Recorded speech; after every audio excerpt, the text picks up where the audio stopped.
Ay, ayan, ganito mga anay. Ah, naman siya trapuhan. Oh, ana siya mga anak di ay. Probiyag, oy, dagko. Salamat Lord sa grasya. Adi pa man mo ko ano ka, pamatangtang ang pusod. Kasi trapuhin lang. Kuhain na siya sa kuan. Limpyuhan na siya, limpyuhan, kuhaan sa mga sa tawag ano yung mga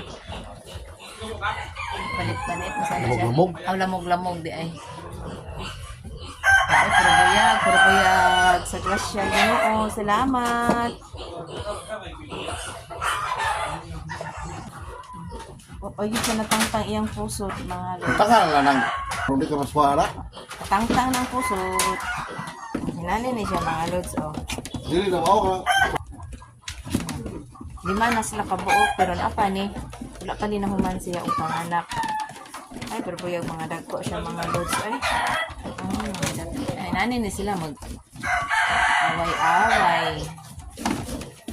Ay, ka-cute sa piglet, di, ah. Oh, ano? Ay, salamat. Salamat siya.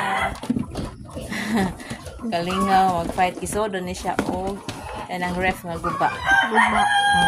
Isod sa Amang away. Oh. Na sila.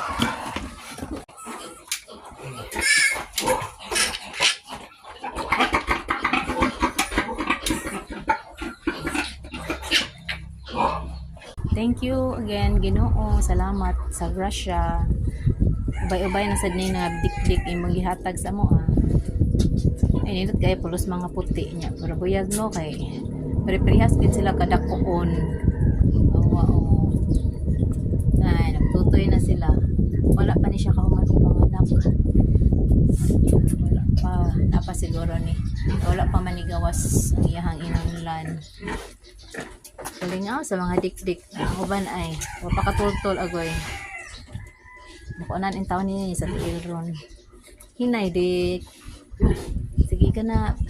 Kamot siya o pangita sa ihang didi. Tara na sa ubos. Asa naman ni siya padung. Dali adong napiit ihang adong. Inya ihatag sa ihang didi ka ng ubos. Dili kay na naglisod siya ubos. Ihatag ibutang o nara. Ngita man na siya asa napita ilhang didi good. Ang uban di pa katultol. Di pa man na sila katultol. Asa na sila. Thank you kaayo Ginoo. May na lang ni natay pabuton. Yan, nalibang Bayad-bayad ka sa eskwelahan, pohon. Nyo, nalibang ako sa... Aba mo dyan din nahuman.